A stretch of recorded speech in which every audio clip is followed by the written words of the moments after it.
Hello students, मैं हूं advocate Gyanendra Chaturvedi और मैं आप सब लोगों का जुडिशरी बाय पीडब्ल्यू के यूट्यूब चैनल पर हार्दिक स्वागत करता हूं। स्टूडेंट्स, आज की क्लास में हम लोग एंटीसिपेटरी बेल एप्लीकेशन की ड्राफ्टिंग के बारे में पढ़ेंगे।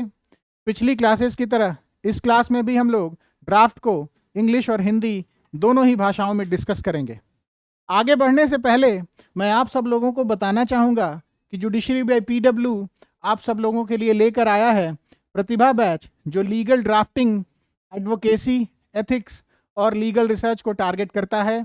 ये batch law students, young advocates और जुडिशरी एस्पिरेंट्स सभी के लिए बहुत ही उपयोगी है, बहुत यूज़फुल है। आप सब लोग इस बैच को इस वीडियो के डिस्क्रिप्शन में दिए गए लिंक पर क्लिक करके परचेज कर सकते हैं, ज्वाइन कर सकते हैं। आइए आगे बढ़ते हैं। ड्राफ्टिंग के बारे में विस्तार से पढ़ने से पहले ये बहुत ज़रूरी है कि जो रेलेवेंट स्टैट्यूटरी प्रोविजंस हैं हम उनको ब्रीफली डिस्कस कर लें। So the parent provision for filing an anticipatory bail application is section 482 of BNSS। जैसा कि हम सब जानते हैं कि section 482 of BNSS corresponds with section 438 of CRPC। आइए, ये जो सेक्शन 482 है BNSS का, इसके इंपॉर्टेंट प्रोविजंस क्या हैं उनको हम देख लेते हैं, उन प्रोविजंस को देख लेते हैं। तो एज पर section 482 clause 1, when any person has reason to believe that he may be arrested on an accusation of having committed a non-bailable offence, he may apply to the High Court or to the Court of Session for a direction under this section. Thereupon, the court may direct that in the event of his arrest, he shall be released on bail. So, the first important point of section 482 clause 1 is that the applicant must have reason to believe that he may be arrested on an accusation of having committed a non-bailable offence. जो अगला important point है वो ये है कि anticipatory bail application can be granted only in respect of non bailable offences. अगर इसी बात को हम हिंदी में कहें तो जो अग्रिम जमानत है वो गैर जमानती अपराधों के संबंध में ही प्रदान की जा सकती है। अग्रिम जमानत गैर जमानती अपराधों के संबंध में ही प्रदान की जा सकती है। अगला जो इंपॉर्टेंट पॉइंट है that deals with the appropriate court. So the appropriate court for filing an anticipatory bail application is the High Court or the Court of Session. आइए आगे बढ़ते हैं। जो अगला प्रोविजन है that is section 482 clause 2। Section 482 clause 2 deals with the conditions which can be imposed by the court while granting anticipatory bail to the applicant. तो आइए ये प्रोविजन क्या कहता है उसको हम लोग ब्रीफली डिस्कस कर लें। When the High Court or the Court of Session makes a direction under section 482 clause 1, it may include such conditions as it may think fit, including the following 4 conditions. तो ये जो 4 conditions हैं, these conditions are illustrative in nature, these conditions are inclusive in nature, these conditions are not exhaustive in nature. तो आइए ये जो 4 conditions हैं वो क्या हैं उनको हम देख लेते हैं। First condition is that the applicant shall make himself available for interrogation by the police officer as and when required. अगला जो कंडीशन है, अगला कंडीशन है, next condition is that the applicant shall not make any inducement, threat और promise to any person acquainted with the facts of the case. Next condition is that the applicant shall not leave India without previous permission of the court. And the next condition under section 482 clause 2 is that any other condition as may be imposed under section 480 clause 3 as if the bail were granted under that section. So section 480 deals with regular bails.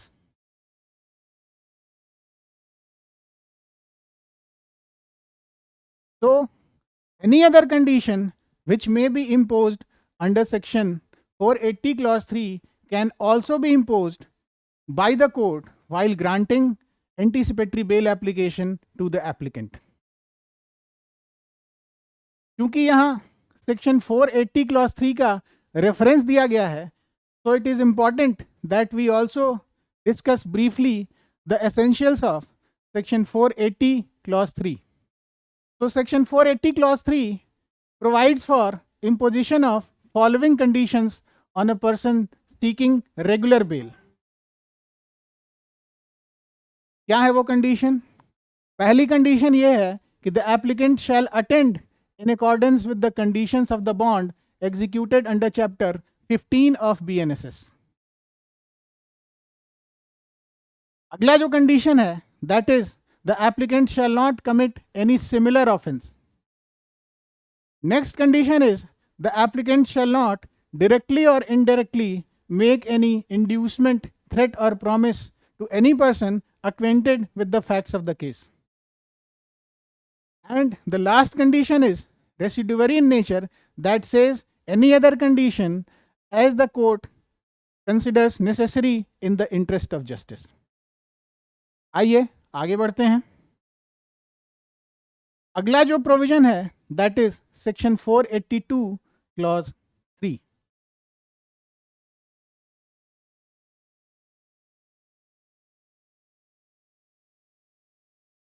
Section 482 clause 3 provides that if the applicant is thereafter arrested without warrant and is prepared to give bail, he shall be released on bail.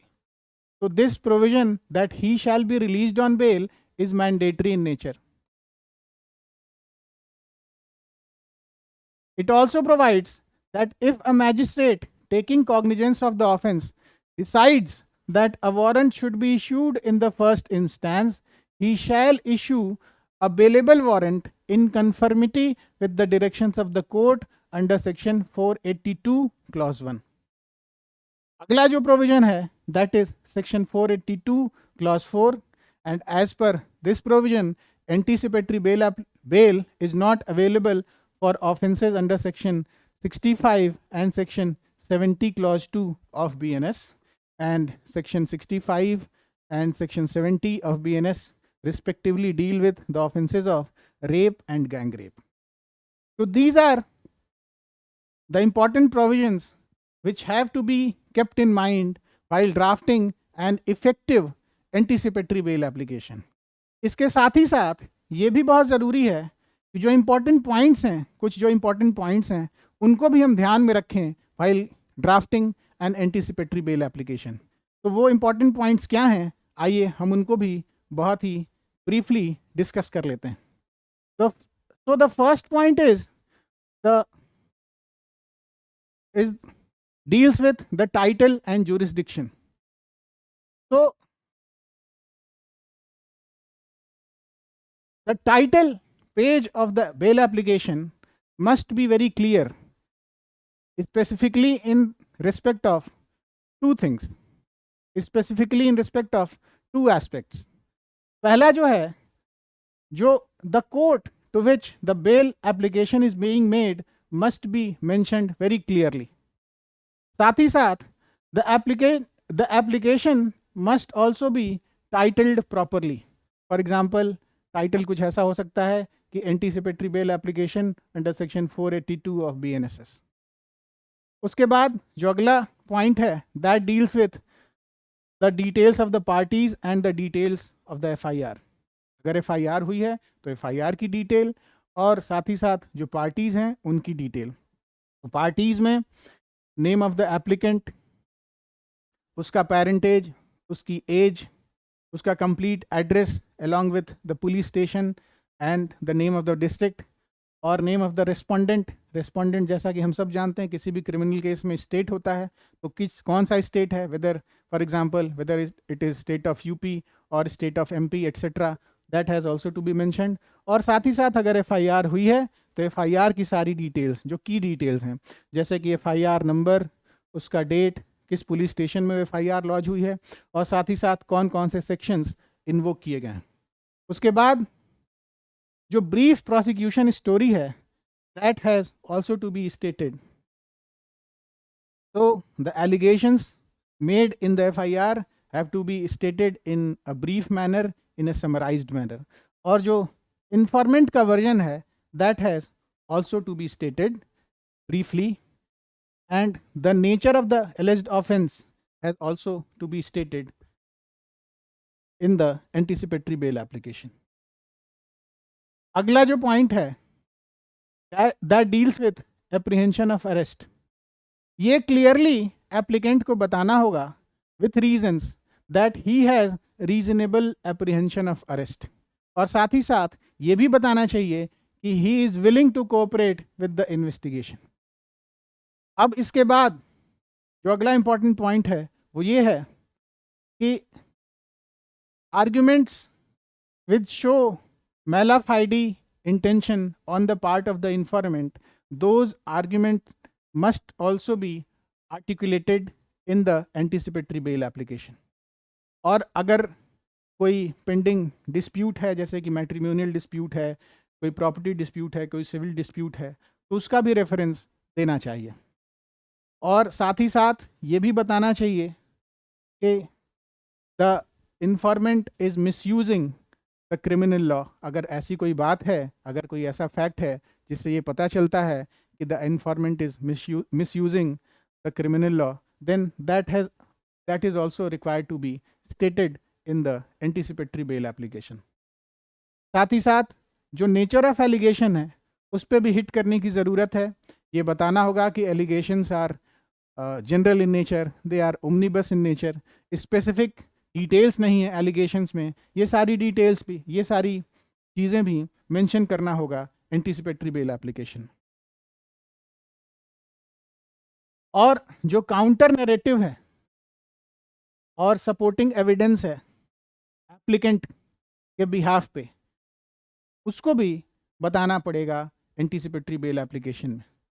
तो applicant का version क्या है, what is the applicant's version of events, that is required to be stated, and supporting evidence या फिर supporting document जो भी हैं, those are also required to be annexed along with the bail application.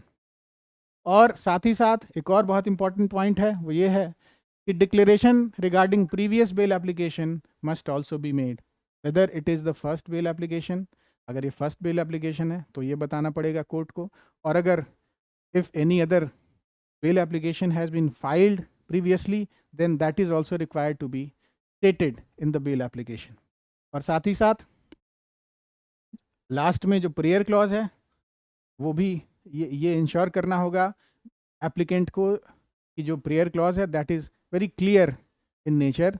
तो it specifically a prayer for granting anticipatory bail must be made by the applicant. और साथ ही साथ अगर एक रेसिडुअरी प्रेयर भी की जा सकती है, that any other relief deemed appropriate by the court may be granted to the applicant. आइए इन सारी बातों को ध्यान में रखते हुए जो हमने एंटीसिपेटरी बेल एप्लीकेशन का ड्राफ्ट तैयार किया है उसको इंग्लिश और हिंदी दोनों ही भाषाओं में हम डिस्कस करते हैं. तो जैसा कि हमने शुरू में ही डिस्कस किया था कि जो टाइटल पेज है उसके क्या उसको ड्राफ्ट करने के लिए क्या इंपॉर्टेंट पॉइंट्स हैं, आइए उनको हम देखते हैं. तो हमारे इस ड्राफ्ट में हमने टाइटल कुछ ऐसा रखा है, an application under section 482 of BNSS 2023, और हमने ब्रैकेट में ये भी लिख दिया an application for bail to person apprehending arrest. और उसके बाद हमने कोर्ट की जो की डिटेल्स है उसको लिख दिया जिस कोर्ट में वो फाइल किया जा रहा है. तो as per the facts of the draft, this bail application is being filed before a sessions court. तो हमने ये लिख दिया before the court of sessions, before the court of session जज और एडिशनल सेशन जज, name of the place along with the name of the district. उसके बाद anticipatory bail application number, anticipatory bail application number के लिए हम एक जगह छोड़ देंगे. We will leave space for the anticipatory bail application number which will also consist of the respective year in which this bail application is being filed. उसके बाद जो एप्लीकेंट की डिटेल्स हैं हमें मेंशन करने की ज़रूरत है। इतनी डिटेल्स ज़रूर ही मेंशन करना होगा जिससे वो एप्लीकेंट ईजिली आइडेंटिफाई हो जाए। तो उसका नेम, उसका पेरेंटेज, उसकी अप्रॉक्सीमेट एज, उसका residence along with the name of the police station and the name of the district, और हम ये स्पेसिफाई कर देंगे कि ही इज़ द एप्लीकेंट। उसके बाद जो रेस्पोंडेंट है या फिर जो प्रोसिक्यूशन है, that is the concerned state, जो स्टेट है, whether it is state of Jharkhand, whether it is state of UP और state of MP, whatever, whichever state is prosecuting the accused, that is the name of that particular state is required to be stated in this particular portion of the bail application। और साथ ही साथ on the right hand side या फिर नीचे इस portion के नीचे हमें एफआईआर की डिटेल्स मेंशन करनी होगी, जिसमें एफआईआर नंबर रहेगा, कौन कौन से सेक्शंस इन्वोक किए गए हैं वो रहेंगे, और पुलिस स्टेशन क्या है और डिस्ट्रिक्ट क्या है, ये सारी डिटेल्स भी देनी बहुत ही ज़रूरी है on the title page of the anticipatory bail application. इसी बात को अगर हम हिंदी में देखें तो जो टाइटल पेज है वो कुछ ऐसे हो सकता है हिंदी में कि आवेदन अंतर्गत धारा 482 भारतीय नागरिक सुरक्षा संहिता 2023, और साथ ही साथ हम ये भी लिख देंगे ब्रैकेट में, गिरफ्तारी की आशंका करने वाले व्यक्ति की जमानत हेतु आवेदन। अब जो कोर्ट है उसकी डिटेल्स हम कुछ ऐसे हिंदी में लिख सकते हैं, समक्ष सत्र न्यायालय या फिर अतिरिक्त सत्र न्यायालय, स्थान का नाम जिस जगह पे वो न्यायालय सिचुएटेड है, और साथ ही साथ जनपद का भी नाम रहेगा, और उसके साथ ही साथ अग्रिम जमानत आवेदन संख्या के लिए हम जगह छोड़ देंगे, और ये जो एंटीसिपेटरी बेल एप्लीकेशन नंबर है this is generated by the registry of the concerned court.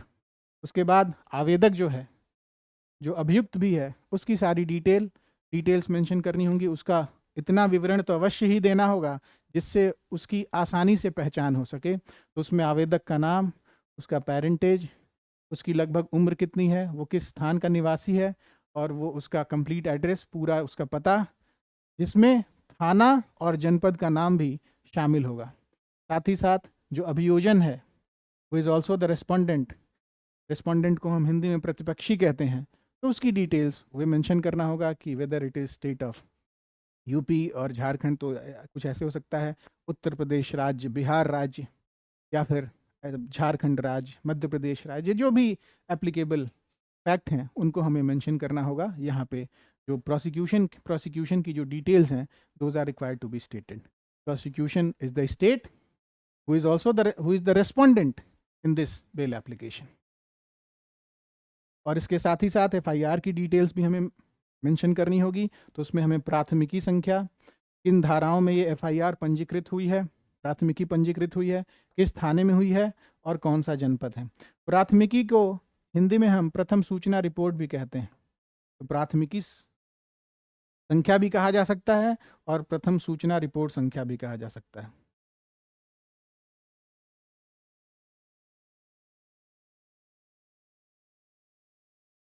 आइए आगे बढ़ते हैं। अब जो है जो एंटीसिपेटरी बेल एप्लीकेशन है उसमें नंबर्ड पैराग्राफ होते हैं like any other pleading document, और तो वो कैसे शुरू होगा आइए हम उसको देखते हैं। तो इंग्लिश में हम कुछ ऐसे शुरू कर सकते हैं कि the applicant most respectfully submits as under. तो जो ओपनिंग पैराग्राफ है वो जो है वो that may pertain to the fact whether it is the first anticipatory bail application और नॉट, और अगर ये फर्स्ट एंटीसिपेटरी बेल एप्लीकेशन नहीं है तो क्या पहले कोई बेल एप्लीकेशन फाइल हुई है, अगर फाइल हुई है तो क्या रिजेक्ट हुई है या फिर विड्रॉ हुई है।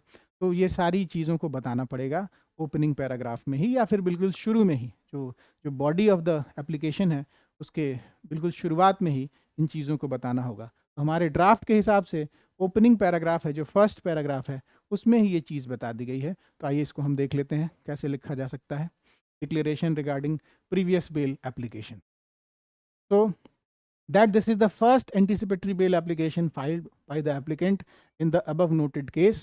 Neither any other anticipatory bail application has been filed nor is pending consideration before any court. तो ये डिक्लेरेशन स्पेसिफिकली एप्लीकेंट ने कर दिया। उसके बाद एप्लीकेंट की जो बोनाफाइड्स हैं उसके रिगार्डिंग भी एक डिक्लेरेशन होना चाहिए, एक एवरमेंट होना चाहिए, एक अभिवचन होना चाहिए एंटीसिपेटरी बेल एप्लीकेशन में। तो वो कुछ ऐसा किया जा सकता है that the applicant is a peace loving and law abiding citizen of India and permanent resident of the above mentioned address. इसी बात को अगर हम हिंदी में कहें तो आवेदक निम्नलिखित निवेदन करता है, यह कि वर्तमान जमानत याचिका आवेदक की उपरोक्त प्रकरण में दायर की गई पहली जमानत याचिका है। इससे पूर्व कोई भी जमानत याचिका न तो दायर की गई है और न ही किसी न्यायालय के समक्ष विचाराधीन है।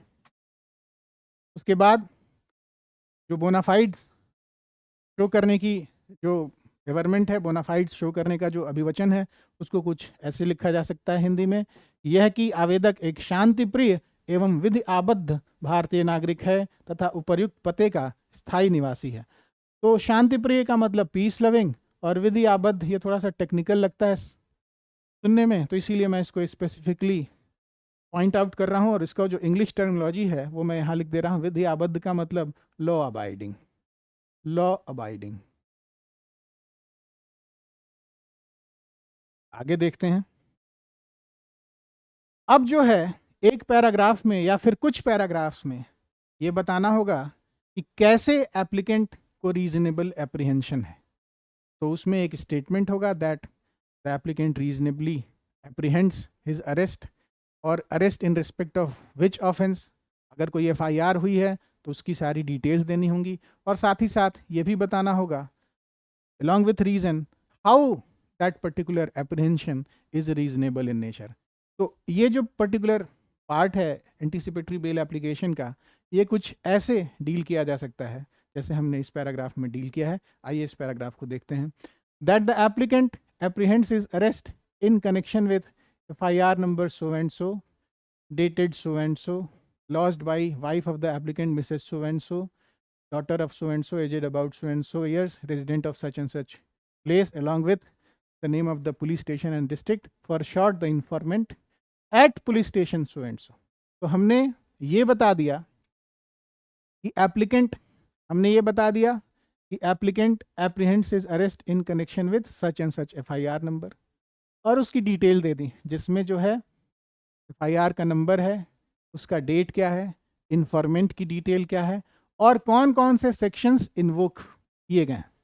तो ये जो सेक्शंस हैं, as per the facts of the draft, the FIR has been lodged under sections 85, 74, 79, 115 and 351 clause 2 of BNS। BNS का मतलब भारतीय न्याय संहिता।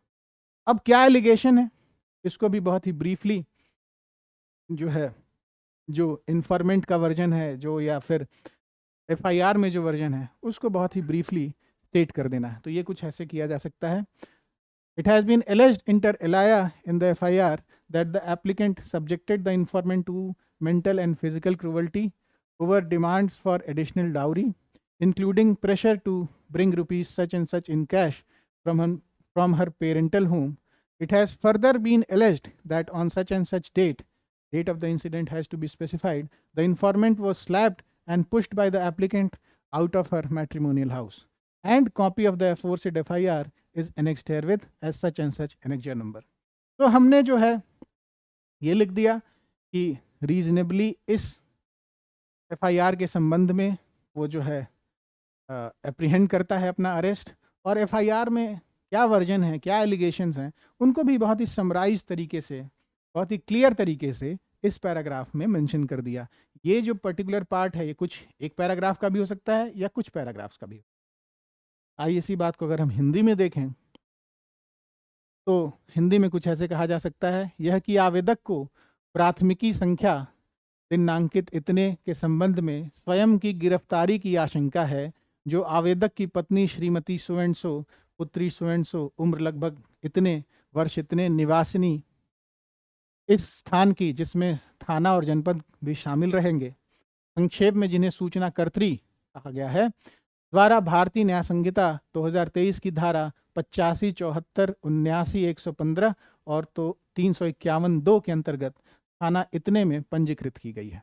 तो इसमें जो इंपॉर्टेंट डिटेल्स हैं वो है प्राथमिकी संख्या, उसका क्या दिनांक है, क्या डेट है, informant की सारी details along with complete address, and complete address will contain the name of the police station and the district and the police station at which this particular FIR has been lodged, और साथ ही साथ the provisions, the sections under which this FIR has been lodged. उन धाराओं को भी लिखना होगा जिन धाराओं में यह प्राथमिकी या फिर यह प्रथम सूचना रिपोर्ट पंजीकृत की गई है. अब इन्फॉर्मेंट का वर्जन क्या है, या फिर जो अभियोजन का कथानक या फिर प्रोसिक्यूशन स्टोरी जिसको हम कहते हैं, वो संक्षेप में बतानी होगी. तो हमने कुछ इस तरीके से अपने ड्राफ्ट में बताया है कि उक्त प्राथमिकी में अन्य बातों के साथ यह आरोप लगाया गया है कि आवेदक ने सूचनाकर्त्री को अतिरिक्त दहेज की मांग को लेकर मानसिक एवं शारीरिक रूप से प्रताड़ित किया, जिसमें सूचनाकर्त्री के मायके से इतने रुपए नगद लाने का दबाव भी शामिल था. इसके साथ यह भी आरोप है कि दिनांक कितने को, जो घटना की तिथि है उसको मेंशन करते हुए, आवेदक ने सूचनाकर्त्री को थप्पड़ मारा और उसे उसके वैवाहिक गृह का मतलब मैट्रिमोनियल होम,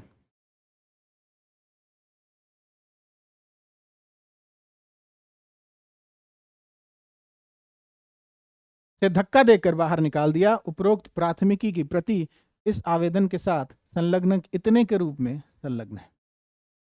तो हमने जो है रीजनेबल एप्रीहेंशन कैसे है ये बताया, किस FIR के संबंध में, किस घटना के संबंध में, किस अपराध के संबंध में ये बताया, और साथ ही साथ जो अभियोजन कथानक है, प्रोसिक्यूशन स्टोरी है, उसको बहुत ही समराइज तरीके से, बहुत ही ब्रीफली, बहुत ही क्लियरली, बहुत ही मतलब स्पष्ट तरीके से, बहुत ही लंबा ना खींचते हुए, आप ये समझिए कि that has to be brief, वो जो है संक्षिप्त होना चाहिए और स्पष्ट होना चाहिए. बहुत ही संक्षिप्त तरीके से, बहुत ही स्पष्ट तरीके से हमने अभियोजन कथानक को भी यहाँ पे लिख दिया, बता दिया न्यायालय को. आइए आगे देखते हैं. अब हम ये बताएंगे कि FIR जो है उसके पीछे अगर जो अल्टीरियर मोटिव जो क्लेम कर रहा है एप्लीकेंट, उसके लिए he will make arguments in reference to that particular point. तो कैसे वो किया जा सकता है, आइए हम देखते हैं. That the above said FIR lodged by the informant against the applicant is completely false, frivolous and concocted. It is motivated by malice and personal vendetta rather than any genuine grievance. अब इसको वो कैसे substantiate कर रहा है अपनी इस plea को, वो आगे के सेंटेंसेस में क्लियर हो जाएगा. तो आइए देखते हैं. That the applicant has been deliberately and vindictively implicated with the sole intent of exerting undue pressure upon him in the backdrop of an ongoing matrimonial dispute. It is significant to note that the applicant has already instituted divorce proceedings against the informant, which are pending adjudication before the court of principal judge family court at such and such place, wide case number so and so, title as so and so. तो यहाँ पे applicant ने ये तर्क देने की कोशिश की है कि ये जो FIR है, this is vindictive in nature, ये बदले की भावना से किया गया है, उसको प्रेशराइज करने के लिए किया गया है, और उसके संबंध में उसने जो तर्क दिए हैं वो कुछ ऐसे लिखे जा सकते हैं. और अगर कोई डिस्प्यूट पेंडिंग है, जैसे मैट्रिमोनियल डिस्प्यूट, जैसे कोई प्रॉपर्टी डिस्प्यूट, तो उसकी डिटेल्स भी हमें लिखनी होंगी. और अगर उसका जो मान लीजिए कि जो प्लेंट है या फिर जो पिटीशन है, उसकी कॉपी भी एनेक्स करना चाहिए. तो इसमें देखिए, a true copy of the divorce petition is annexed here with as annexure number so and so, ये एनेक्स कर दिया. तो इसी बात को अगर हम हिंदी में देखें तो ये कुछ ऐसे कहा जा सकता है कि यह कि आवेदक के विरुद्ध पंजीकृत कराई गई उपरोक्त प्राथमिकी पूर्णतया असत्य, मनगढ़ंत और आधारहीन है. यह किसी वास्तविक शिकायत की बजाय द्वेष और व्यक्तिगत प्रतिशोध की भावना से प्रेरित है. पर्सनल वेंडेटा से ये, this is motivated by personal vendetta. तो व्यक्तिगत प्रतिशोध जो है वो दिस इज, ये हिंदी है जो टर्म है, जो फ्रेज है पर्सनल वेंडेटा उसका. और उसके साथ ही साथ आवेदक अब ये भी कह रहा है, ये भी अभिवचन कर अभिकथन कर रहा है कि आवेदक को जानबूझकर और दुर्भावनापूर्ण तरीके से फंसाया गया है, जिसका उद्देश्य केवल वैवाहिक विवाद की पृष्ठभूमि में उस पर अनुचित दबाव बनाना है. उल्लेखनीय है कि आवेदक द्वारा सूचनाकर्त्री के विरुद्ध तलाक की कार्यवाही पहले ही प्रारंभ की जा चुकी है, जो वर्तमान में इस वाद संख्या वर्ष इतने मतलब ए बनाम बी, जो पक्षकारों के नाम है उनको लिखते हुए टाइटल हम लिख देंगे, के माध्यम से प्रधान न्यायाधीश कुटुंब न्यायालय इस स्थान के कुटुंब न्यायालय के समक्ष विचाराधीन है। तो इसमें जो है वाद संख्या, उस वाद का टाइटल और किस न्यायालय के समक्ष वो लंबित है, ये हमने डिटेल्स दे दिया, इतना सारा विवरण दे दिया, और साथ ही साथ जो याचिका है उसकी सत्य प्रतिलिपि को भी संलग्न कर दिया एक संलग्नक के रूप। तो ये ऐसे हम हिंदी में कह सकते हैं। ऐसे ये मतलब ये जो मेलाफाइडी इंटेंशन है जो इन्फॉर्मेंट का, उसको शो करने के लिए एप्लीकेंट कुछ इस तरीके से हिंदी में तर्क दे सकता है, आवेदक कुछ इस प्रकार हिंदी में अपने तर्क प्रस्तुत कर सकता है न्यायालय के समक्ष। अब इसी बात को एक्सटेंड करते हुए वो ये बता रहा है कि प्रोसिक्यूशन स्टोरी या फिर एफआईआर में क्या जो है कमियां हैं, क्या खामियां हैं, वैधानिक रूप से कैसे जो है एफआईआर प्रथम दृष्टया आरोप को साबित नहीं करता है, इन बातों को वो बता रहा है। तो आइए देखते हैं इंग्लिश में कैसे इन बातों को कहा जा सकता है। That the applicant and the informant have been living separately for past 6 months and that there has been no recent contact between them during this period, further indicating the improbability of ongoing and recent acts of cruelty. Moreover, there is no medical evidence, independent witness testimony or contemporaneous complaint to substantiate the allegations of the informant.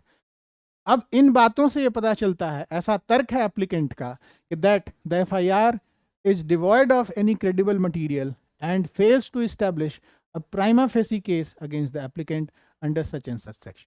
Jin sections में FIR हुआ है उन sections में prima facie case establish करने में ये FIR असफल है। ये इसका तर्क है एप्लीकेंट का। इस तर्क को कुछ ऐसे लिखा जा सकता है। आइए इसी बात को हम हिंदी में देखें।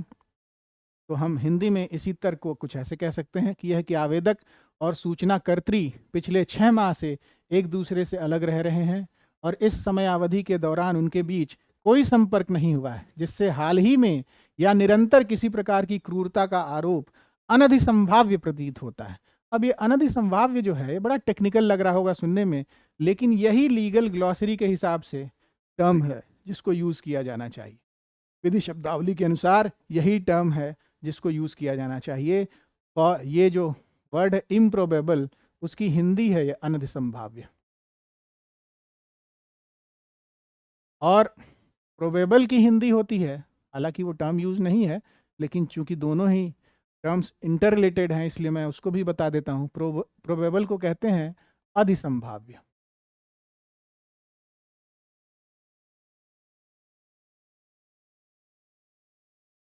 आगे देखिए कैसे एप्लीकेंट अपनी प्लीज को कैसे रख सकता है। इसके अतिरिक्त सूचनाकर्त्री के आरोपों की पुष्टि हेतु कोई चिकित्सकीय प्रमाण, किसी स्वतंत्र गवाह का बयान या समकालीन शिकायत उपलब्ध नहीं है, अतः यह प्राथमिकी किसी भी विश्वसनीय साक्ष्य से समर्थित नहीं है और भारतीय न्याय संहिता 2023 की इन धाराओं में जिसमें ये प्राथमिकी दर्ज हुई है के अंतर्गत आवेदक के विरुद्ध कोई प्रथम दृष्टया मामला स्थापित नहीं करती है, या फिर इसको हम कहें तो इसके विरुद्ध, आवेदक के विरुद्ध कोई प्रथम दृष्टया आपराधिक मामला स्थापित नहीं करती। प्रथम दृष्टया कोई भी आपराधिक मामला स्थापित नहीं करती। तो इस बात को हम हिंदी में इस तरीके से कह सकते हैं जिससे हम कोर्ट को ये शो करने की कोशिश करें, कोर्ट के सामने ये तर्क प्रस्तुत करने की कोशिश करें कि क्या कमियां हैं वैधानिक रूप से इस प्राथमिकी में।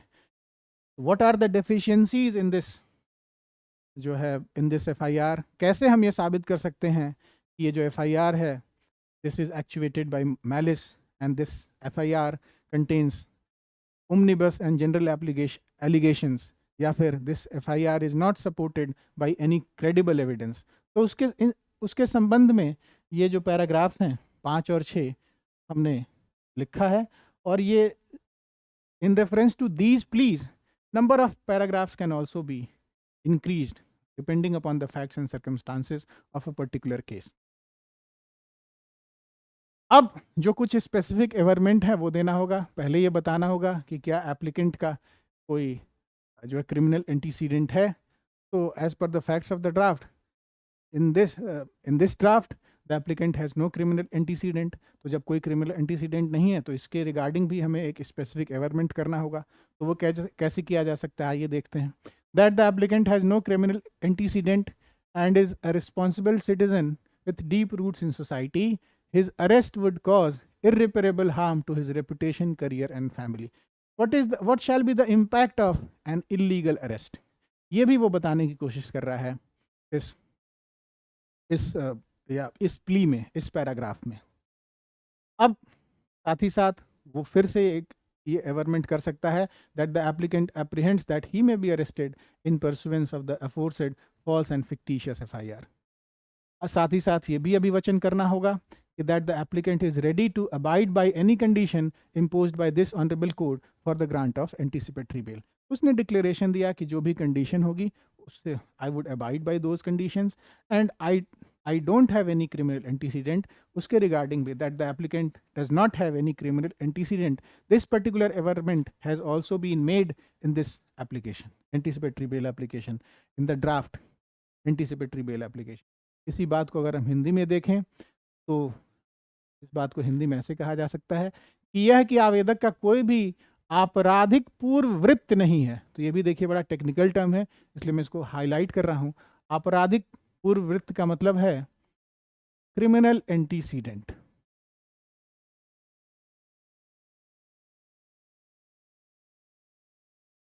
और वह समाज में गहरी जड़ें रखने वाला एक जिम्मेदार नागरिक है। उसकी गिरफ्तारी से उसकी प्रतिष्ठा, करियर और पारिवारिक जीवन को अपूरणीय क्षति पहुंचेगी, यानी कि इर्रिपेरेबल इंजरी। यह कि अभियुक्त को आशंका है कि उपर्युक्त झूठी एवं मनगढ़ंत प्राथमिकी के आधार पर उसे गिरफ्तार किया जा सकता है। साथ ही साथ उसको ये डिक्लेरेशन भी करना होगा, एक घोषणा भी करनी होगी कि आवेदक इस माननीय न्यायालय द्वारा अग्रिम जमानत प्रदान करने हेतु लगाई गई किसी भी शर्त का पालन करने को तैयार है। आगे के जो एवरमेंट्स हैं वो कुछ ऐसे हो सकते हैं। आइए जो नेक्स्ट एवरमेंट्स हैं इंग्लिश में देखते हैं उनको, उसके बाद जैसे हमने अभी तक देखा इंग्लिश के बाद हम हिंदी में भी देखेंगे। That the applicant shall join investigation as and when called upon by the police and shall comply with all the conditions laid down by this honorable court। तो applicant ये भी declare कर दिया he shall join investigation as and when required by the police। अब ये भी बता दिया, उसने ये भी declare किया कि there are no chances of the applicant fleeing from justice, there are no chances of the applicant absconding from justice। उसके लिए भी एक specific paragraph होगा that the applicant is a permanent resident of such and such place and there are no chances of his absconding in case he is granted anticipatory bail। और साथ ही साथ वो ये भी बताएगा, चूंकि उसका कोई क्रिमिनल एंटीसीडेंट नहीं है, ये भी इंपॉर्टेंट है ये बताना कि that the applicant has never been involved in any criminal case except the present one. इसी बात को अगर हम हिंदी में देखें तो कुछ ऐसे कहा जा सकता है, यह कि अभियुक्त पुलिस द्वारा जब भी जांच हेतु बुलाया जाएगा वह जांच में सम्मिलित होगा तथा इस माननीय न्यायालय द्वारा निर्धारित सभी शर्तों का पालन करेगा। तो आवेदक ने यह बताया, आवेदक ने यह घोषणा की न्यायालय के समक्ष अपने आवेदन में, अपने अग्रिम जमानत के आवेदन में, कि वह पुलिस द्वारा जब भी जांच हेतु बुलाया जाएगा वह जांच में सम्मिलित होगा। साथ ही साथ आवेदक यह भी बताएगा, यह भी तर्क प्रस्तुत करेगा कि उसके फरार होने की संभावना बहुत कम है। तो वो कुछ ऐसे कह सकता है कि यह कि अभियुक्त इस स्थान का स्थायी निवासी है, जिसमें वो अपना पूरा जो रेजिडेंशियल एड्रेस है उसका पूरा विवरण देगा, पूरा पता लिखेगा और ये बताएगा कि वो अभियुक्त इस स्थान का स्थायी निवासी है और यदि उसे अग्रिम जमानत प्रदान की जाती है तो उसके फरार होने की कोई संभावना नहीं है। साथ ही साथ अभियुक्त जो आवेदक है वो यह भी बताएगा कि वर्तमान प्रकरण के अतिरिक्त अभियुक्त पूर्व में किसी भी आपराधिक प्रकरण में सम्मिलित नहीं रहा है या फिर संलिप्त नहीं रहा है। He has not been involved। तो इन्वॉल्व की जो हिंदी होती है वो संलिप्त होती है। इन्वॉल्वमेंट को हिंदी में कहते हैं संलिप्तता और इन्वॉल्व की हिंदी होती है संलिप्त। अब जो प्रेयर पोर्शन है वो कुछ ऐसा हो सकता है, एक स्पेसिफिक प्रेयर हो सकती है और एक एसिडवरी प्रेयर हो सकती है। तो वो कुछ ऐसे हम प्रेयर पोर्शन को कुछ ऐसे ड्राफ्ट कर सकते हैं। In view of the above facts and circumstances, it is most respectfully prayed that this honorable court may be pleased to grant anticipatory bail to the applicant in connection with FIR number so and so, dated so and so, registered at police station so and so, under sections 85, 74, 79, 115 and 351 clause 2 of BNSS. तो जो prayer portion है उसमें भी FIR की सारी details लिख देना ज़रूरी है, एक तरीके से एडवाइजेबल है, ये लिखना ही चाहिए क्योंकि ये कंक्लूडिंग पोर्शन है, यही ऑपरेटिव पोर्शन है एक तरीके से एंटीसिपेटरी बेल एप्लीकेशन का। तो उसमें हमने FIR नंबर दिया, उसकी डेट लिखी, केस पुलिस स्टेशन पर रजिस्टर हुआ ये लिखा, और कौन कौन से सेक्शंस इन्वोक किए गए उस FIR को रजिस्टर करने में, लॉन्च करने में हमने ये भी लिखा। साथ ही साथ हमने एक रेसिडुअरी प्रेयर भी की, that the court may be pleased to pass any other orders as deemed fit and proper in the interest of जज। और उसके बाद हम डेट और प्लेस के लिए स्पेस छोड़ देंगे। और since this mostly an anticipatory bail application is filed through an advocate, so at the foot of the prayer clause this has to be mentioned that this application is being filed by the applicant through his advocate. इसी बात को अगर हम हिंदी में देखें तो कुछ ऐसे मतलब जो प्रार्थना का जो खंड है इस जमानत प्रार्थना पत्र में वो कुछ ऐसा हो सकता है कि उपरोक्त तथ्यों और परिस्थितियों को दृष्टिगत रखते हुए, इन व्यू ऑफ द अफोरसेड या फिर अबव फैक्ट्स एंड सर्कमस्टांसेस, दृष्टिगत रखते हुए, इन व्यू ऑफ द अबव, अत्यंत विनम्रता पूर्वक यह प्रार्थना की जाती है कि इस माननीय न्यायालय द्वारा आवेदक को प्राथमिकी संख्या इतने, अंतर्गत धारा इतने, दिनांकित इतने, थाना इतने के संबंध में अग्रिम जमानत प्रदान करने की कृपा की जाए।